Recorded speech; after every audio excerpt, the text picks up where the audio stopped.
después de las vacaciones de invierno, poder retomar, la unidad didáctica.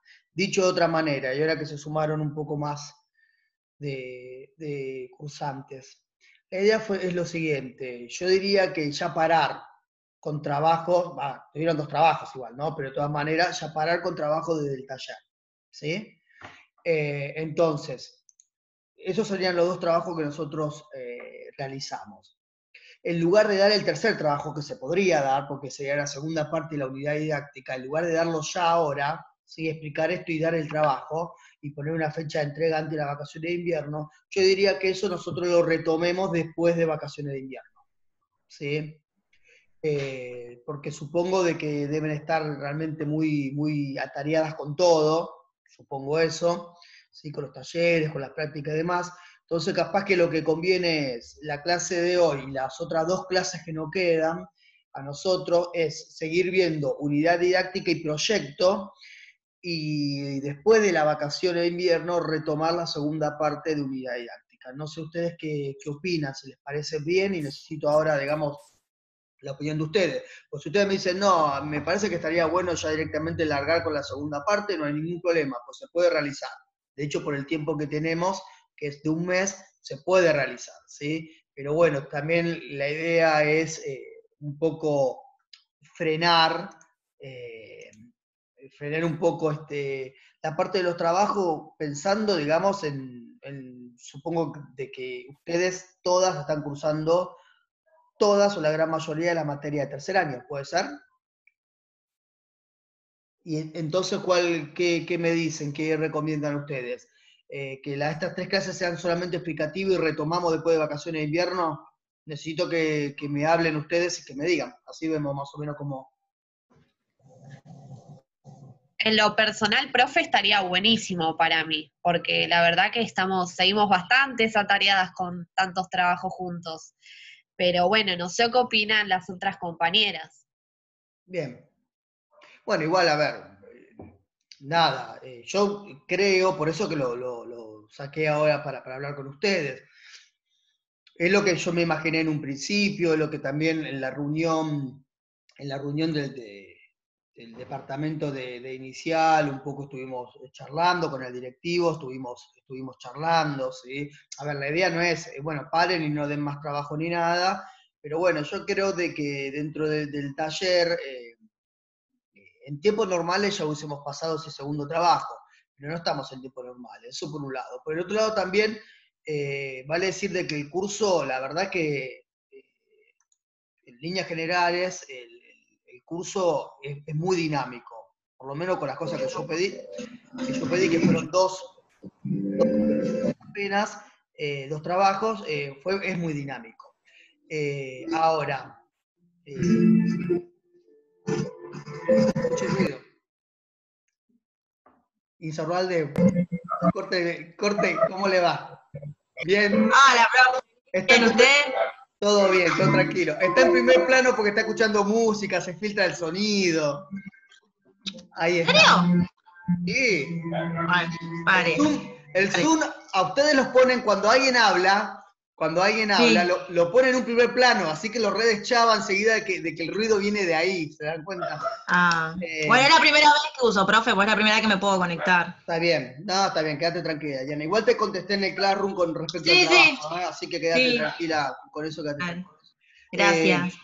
no, por favor. Entonces, un poco la idea, lo que decía es, nada, que sea explicativa las clases que demos hoy, dentro de 15 días, que vamos a ver proyecto, y dentro de 21 días, no, de no sé cuántos días más, que sería la última clase, que vamos a ver la estructura puntualmente de la unidad didáctica que nosotros queremos tratar de ensayar, de realizar dentro del taller, ¿sí? Es un poco la idea. Si ustedes están de acuerdo, hacemos ese corte ahora, y lo que sí, solamente hay 4 casos de alumnas que están debiendo los trabajos, que lo pueden enviar, ¿sí? A ver, lo pueden enviar a los trabajos. Yo lo que voy a hacer es como dije en un principio. A ver, chicas, la idea es lo siguiente. desde inspección, ¿sí? Desde inspección de superior, educación superior, no el directivo, más arriba todavía, hay un comunicado que plantea de que todas las materias cursadas durante el 2020 tienen que tener una acreditación final, ¿está bien? Nosotros tenemos una acreditación final, pero la acreditación final yo ya le comenté cómo iba a ser. Yo a ustedes les comenté que no se le va a pedir algo extra. Es un poco comentar la experiencia de la práctica con el taller, que este año va a ser medio complicado, obviamente, porque nada, no sabemos si van a poder hacer algunas clases de residencia y demás con todo esto. Ahora, a mí no me gustaría cambiar la acreditación. ¿Se entiende qué quiero decir? A mí no me gustaría. ¿Por qué digo esto? Primero, porque tengo a las 32 alumnas que están en la lista, las tengo en el Classroom. ¿Sí? Segundo, que un porcentaje muy elevado cumple con esto. Cuando digo cumple no quiere decir que se tenga que conectar, porque obvio que hay problemas para conectarse. Eso no implica, pero a ver, que después pregunten en el Classroom o que entreguen los trabajos y demás. Entonces, a mí no me parece que tengamos que modificar la acreditación y decir, no, ahora les voy a pedir que, o sea, con Claudia Gómez presenten una unidad didáctica o una secuencia didáctica donde esté junto ciencias naturales y ciencias sociales. A mí me parece que podemos hasta ahora mantener la idea de que la acreditación sea un encuentro, que charlemos y que la nota de la acreditación tenga que ver con los procesos. ¿Sí? ¿Por qué? Porque es un taller. Perfecto. Entonces, siguiendo eso, yo lo que hago es, para ser más justo y equitativo con todas, es, bueno, si bien tampoco se tendría que poner nota numérica, yo lo que voy haciendo es poner una nota numérica y quienes se entregan más tarde, bueno, contemplar una nota un poco más baja que el que entregó en el tiempo y el horario, ¿no? Pero, a ver, también tratando de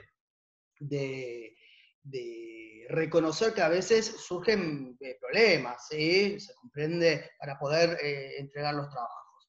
Entonces, bueno, nada, simplemente eso. Entonces, si están de acuerdo, igual después, y de todas maneras lo pueden escribir en el Classroom, no hay ningún problema. Si les parece, nosotros ahora vamos a tener pura y exclusivamente clases explicativas, ¿sí? Sin trabajos. Y la segunda parte del trabajo de unidad didáctica lo dejamos para después. ¿Listo? Bueno, entonces, vamos con lo que sería, continuamos con la unidad didáctica. Es una idea de ver algunos elementos de la unidad didáctica. Voy a compartirles pantalla.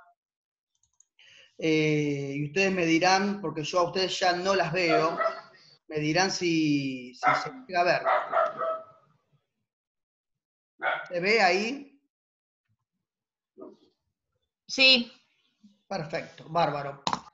Entonces, Sí, con sí, respecto a la unidad didáctica, a ver algunas características de ella, ¿sí?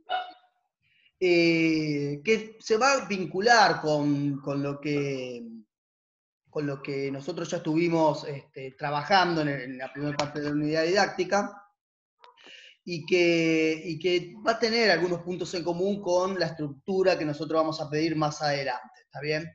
Yo esto ya creo que estoy grabando, si no me equivoco, así después lo puedo subir, eso por un lado, y por otro lado también el PowerPoint yo después lo subo, así que no estén escribiendo como locas ni nada, si no se les hagan problema, después van a tener colgado el PowerPoint y lo van a poder leer o lo que quieran.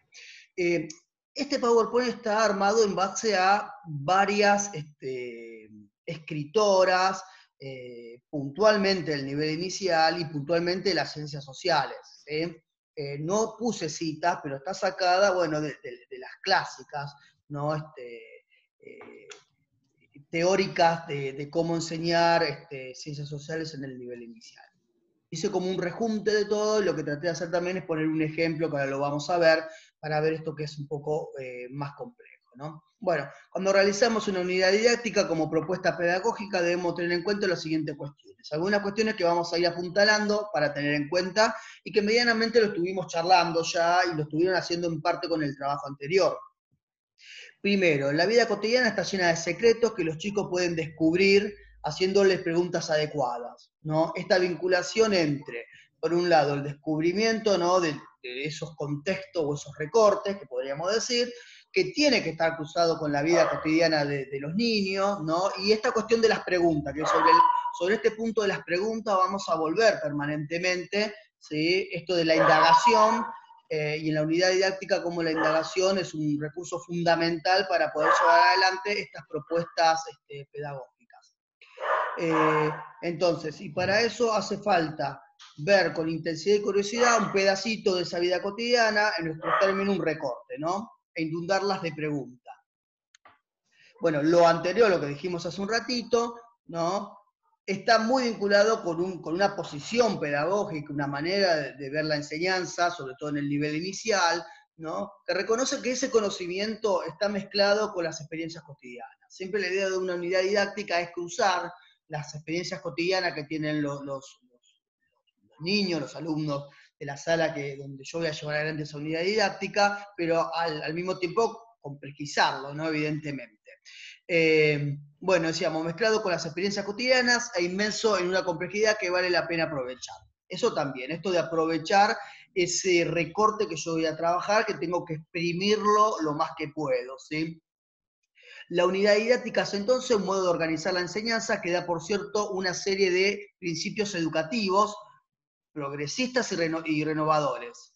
Y acá aparece el valor de la pregunta, el carácter abierto y complejo del contenido, la idea de la docente como guía experta que ayuda a indagar, ¿no? Pero reparo en esto del valor de la pregunta, lo importante que es la formulación de las preguntas para indagar el ambiente, para indagar ese recorte que yo voy a estar trabajando. ¿Sí? Eso es fundamental.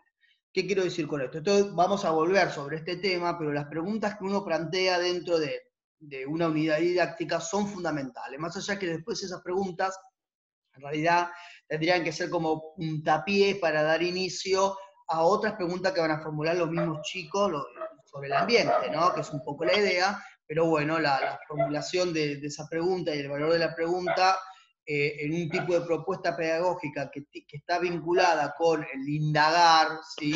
y el redescubrir, nos llevaría justamente a reparar en esas cuestiones. Muchos de los principios de indagación que caracterizan la unidad didáctica, a la unidad didáctica además reconoce numerosas semejanzas con la metodología de la investigación. Esto está claro. Nosotros hemos visto en la clase anterior y en otras también, cómo en realidad las ideas de la unidad didáctica, que antes llamaban centro de interés, unidad de adaptación, ¿no? Que tenían otros nombres, cómo en realidad eran propuestas pedagógicas vinculadas fundamentalmente con niveles mucho más elevado, ¿no? En principio porque claramente no existía el nivel inicial, eso en principio, ¿no? Digamos, si reparamos en De Clory, por ejemplo, las ideas de De Clory, en los tiempos de De Clory no están los jardines de infantes, ¿no? Pero después, además, como esas propuestas de enseñanza vinculado para analizar la realidad como una totalidad y todo eso que hemos ya visto, para el nivel primario, para el nivel secundario, hasta incluso la universidad, como la Universidad de Columbia, cómo está eso cuando se quiere adaptar al nivel inicial, esa adaptación, sigue teniendo muy vigente, reconociendo la metodología de la investigación. Si los investigadores hacen lo mismo en otro nivel, pero hacen exactamente lo mismo, con otra profundidad de preguntas que se hacen en el nivel inicial con el jardín de infantes, ¿no? Cuando se presenta una unidad didáctica. Cuando se presenta una unidad didáctica en el nivel inicial, está llevando adelante cierta semejanza en cuanto al método, en cuanto al proceder, que se hace en una investigación. Esta semejanza tiene que ver con esto de mirar con otros ojos, o con un ojo más profundo, ¿no? Una mirada mucho más profunda, ver de otra manera ese recorte de la realidad, ¿no? Esa delimitación de la realidad. Bueno, realizar una unidad didáctica significa poner el objeto y recorte en el centro de reflexión, ¿no? Esto lo hemos dicho ya, y extraer de él todo lo susceptible de ser sabido, todo lo preguntable, todo lo interesante y relevante, ¿no? Nuevamente, cuando yo trabajo un recorte de la realidad social, tengo que tratar de exprimirla por completo, ¿sí? Ahora vamos a ver una placa que dice estallar el contenido, hacer estallar el contenido. Una de las maneras para poder asegurarme como docente todo lo que yo le puedo sacar a ese recorte para trabajar con los niños es justamente armándome una red sobre ese recorte. Esa red nosotros no la vamos a ver hoy, ¿sí? Porque no, como está tan relacionado esa red con la estructura de la unidad didáctica que nosotros vamos a trabajar en el taller, prefiero explicarlo otro día, ¿sí? Para no estar mezclando tanto las cosas. Pero bueno, adelanto que una de las maneras justamente de poder sacar todo lo mejor para preguntar, el conocimiento y demás, es a partir de esa reflexión sobre el recorte, ¿no? Y de la red también como uno de los medios de asegurarme de tener un conocimiento más profundo del recorte que yo voy a trabajar. Bueno, acá viene lo que adelanté, ¿no? De ese recorte socionatural debemos hacer estallar el contenido. Esto de hacer estallar el contenido lo sostiene Adriana Salónikov, ¿no? Esto significa ir profundo en todo lo que el objeto puede traer consigo, hacer estallar el contenido, es una de las piezas de la filosofía de la enseñanza propia de la unidad didáctica, es punzar el objeto con la curiosidad e investigándolo con persistencia. Esto, ¿no?, de llenar de preguntas ese recorte que voy a ir trabajando. Para hacer estallar el contenido es necesario preguntar y preguntar, buscar detalles, recorrer la historia, y los conflictos. Recordemos que la idea de conflicto no tiene que ver con gente agarrándose a trompada, ni nada de eso. Conflicto tiene que ver con otra cosa, ¿sí? Tiene que ver con alguna problemática en un recorte, en este caso social, podríamos decir, porque estamos hablando de las ciencias sociales, y que se va a intentar luego resolver, ¿sí? Sería más que nada sobre ese punto el tema del conflicto, ¿sí? No sé, por ejemplo, doy un ejemplo como cuando se trabaja la efeméride del 25 de mayo, por ejemplo, ¿no? Y se suele trabajar este conflicto entre peninsulares o españoles, ¿no? Y criollos, asociado muchas veces con el argentino, ¿no? Los criollos. Entonces, bueno, ahí como hay dos ideas opuestas sobre, no sé, si sigue o no sigue el virrey gobernando en España, el virrey español gobernando acá en el Río de la Plata y demás, ahí surge un tipo de conflicto, ¿sí? A eso llamamos conflicto.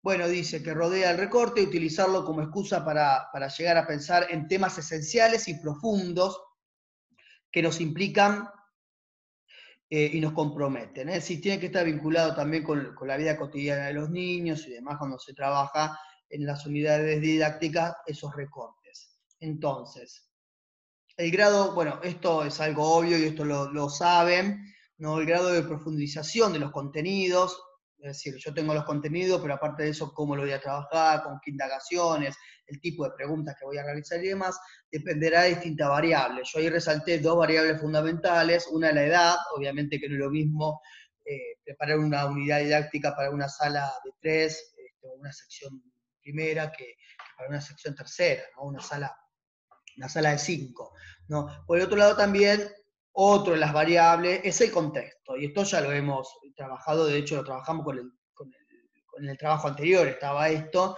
¿no? De que hasta incluso para seleccionar el recorte uno lo que tiene que tener en cuenta es el contexto donde está instalado el jardín de infante, o partir por lo menos de donde está instalado el jardín de infante, ¿no? Porque se considera que la mayoría de los niños que van a un determinado jardín de infante, la mayoría viven cerca, ¿sí? Están dentro medianamente de ese contexto. Y es por ello que no debe tomarse este ejercicio como equivalente a la elaboración de un programa, sino como un medio para llegar, bueno, no importa. Estos serían las dos variables importantes, edad y contexto, entre otras, ¿sí? Para ver qué tal profundo puedo yo investigar. Obviamente también, sin ninguna duda, los saberes previos de los alumnos como punto de partida, también, claramente, ¿no? Y demás. Vamos con un ejemplo. ¿Sí? Vamos con este ejemplo, es simplemente un ejemplo para ver algunas cositas para que ustedes vean que cuando se trabaja un recorte, se trabaja varias cuestiones y es realmente muy complejo. Por ejemplo, una unidad didáctica que tiene como título el trabajo de Juan el panadero. Obviamente el recorte es en una panadería, ¿sí? Saberes a los que los alumnos pueden arribar. Miren todos los saberes que pueden arribar los alumnos, que son algunos nada más. Traté de buscar los que menos uno capaz que cree que encontraría, ¿sí? Porque uno dirá, bueno, la función de la panadería, la división de roles dentro ¿no? Del trabajo dentro de la panadería, bueno, toda una serie de cuestiones, ¿no? Pero acá, por ejemplo, los saberes que los alumnos pueden arribar. El pan es un alimento conocido en todo el mundo, primero, y muy antiguo. Distintos pueblos lo fabrican de distintas maneras y para todos siempre fue muy importante. Esto primero. Para hacerlo hace falta, acá vamos con parte de ingrediente, que acá lo podríamos estar ya metiendo en lo que tiene que ver más con las ciencias naturales. Hace falta harina, agua y sal. También se le puede poner levadura, que es lo que lo hace quedar esponjoso y suave. Y muchas veces se le agrega manteca, aceite, grasa y también huevo. Para que quede más sabroso, además se le puede agregar todo tipo de semilla, condimento, la diversidad de clases de pan que hay. Por eso existen muchos tipos de pan. Y acá las formas y demás, ¿no? Blanco, integral, de maíz, saborizado. Otra forma de inventar pan es dándole forma diferente, como bolita, una trenza, una flauta, una rosca, y hasta puede hacerse pan con forma de animales, flores, estrellas, letras de nombre, ¿no? En muchos pueblos se fue contando de padres a hijos historias que relatan cómo fue creado el pan. En ella a veces el pan aparece como un dios o como un regalo de Dios. En la Biblia, por ejemplo, libro muy antiguo que sirve de inspiración a muchas religiones, hay historias que mencionan al pan. El maná que Dios regaló al pueblo judío, que cruza el desierto, el milagro de Jesús al multiplicar los panes, ¿no? Entre otros. Entonces miren cómo la panadería y concretamente el pan, ¿no? Como principal producto, que no es el único de la panadería, cómo se puede trabajar esto, ¿no? O ir viendo esto que es algo mucho más complejo y más profundo. Ganarse el pan significa trabajar. Acá ya entramos en otra perspectiva sobre el pan. Recién estamos viendo connotaciones más históricas y demás. Ahora, ganarse el pan significa trabajar. Decir pan muchas veces sirve para decir trabajo. Por eso algunos grupos sindicales y luchadores sociales usan la palabra pan y trabajo como consignas. Los artistas, que en el nivel inicial se trabaja mucho el tema de pintura, de imágenes y demás, los artistas también usan el pan como símbolo de trabajo. Bueno, acá uno de los ejemplos, ¿no? El de Ernesto de la Cárcova, ¿no? Que en 1894 pinta este cuadro llamado Sin pan y sin trabajo, ¿sí? Donde es esta imagen que está acá, es este cuadro donde el nombre es Sin pan y sin trabajo, donde, bueno, un trabajador evidentemente sin trabajo, una mesa vacía, ¿no? Está con las herramientas de trabajo, pero evidentemente no lo tiene, está mirando hacia la ventana, que en la imagen no se ve muy bien, pero detrás de la ventana lo que se ve es una fábrica y trabajadores que están yendo a la fábrica, ¿no? Y entonces el tipo está como enojado, como con odio, ¿no? Con el puño, ¿no? Y el gesto del puño y la otra mano agarrando fuerte la ventana y el resto y el rostro, ¿no? Y la mujer, ¿no? Muy delgada, símbolo del hambre y demás, ¿no? Amamantando a su bebé. Otro artista, Antonio Berni, pintó en 1934 un cuadro llamado Manifestación, al que muchos también conocen como Pan y Trabajo. Ahí dice, bueno, acá es este famoso cuadro, acá dice Pan y Trabajo, ¿no? Y este grupo de familias de trabajadores que están justamente reclamando trabajo vinculado con este concepto de pan. ¿Sí? Entonces, fíjense en cómo se complejiza, obviamente que la panadería se puede trabajar muchísimas cuestiones vinculadas pura y exclusivamente al funcionamiento de la panadería, de la función, de los actores sociales que están dentro de la panadería, toda una serie, ¿no? Una serie de cuestiones se puede preguntar y demás, pero traje ejemplo esto vinculado al pan, que como para poder comprender lo amplio y lo complejo que es trabajar con una idea didáctica que se tiene que adecuar, obviamente, a los niveles iniciales, son como principio, ¿no? Entonces, simplemente para elaborar una reflexión sobre esto que vimos recién muy rápidamente. El recorte propuesto, es decir, el trabajo de Juan el panadero, ¿sí?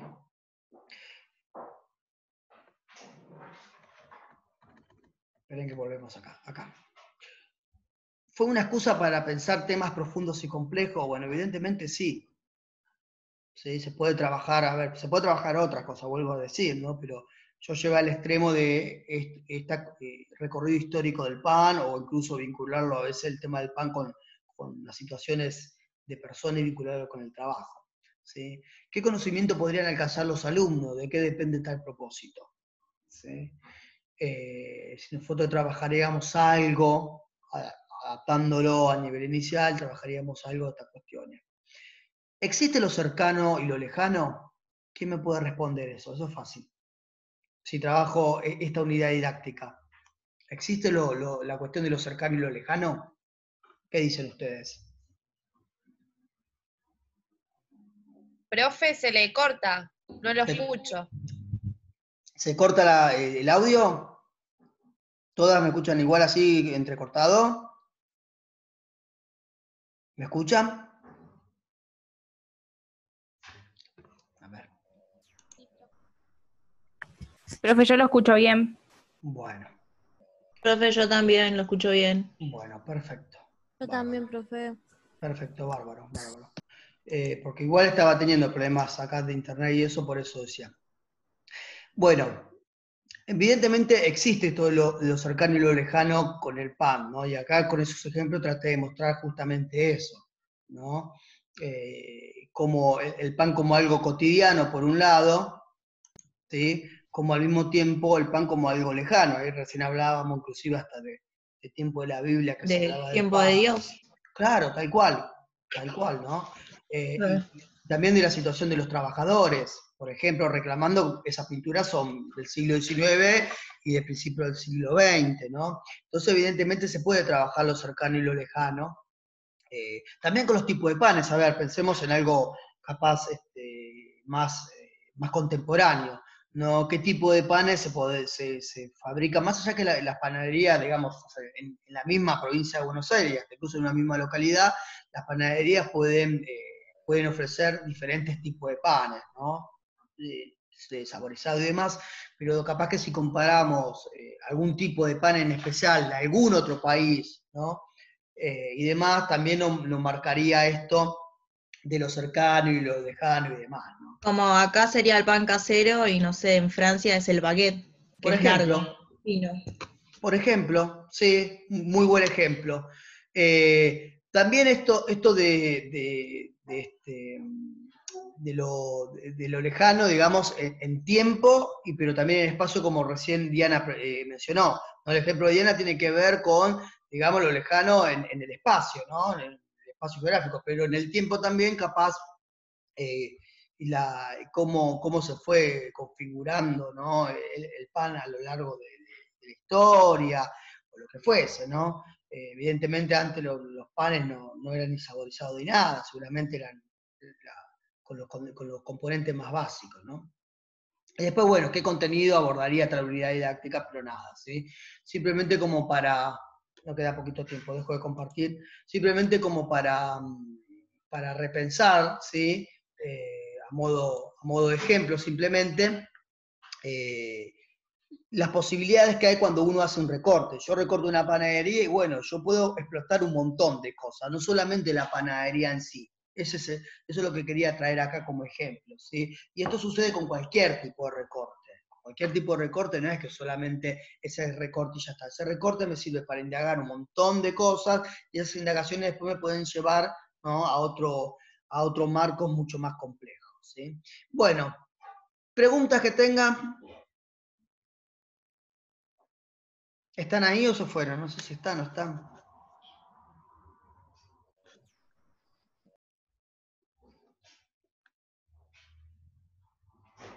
Bueno, No, profe, yo no tengo ninguna pregunta. bueno, bárbaro. Yo lo que voy a hacer ahora ya estaría. Todo esto ya puedo poner acá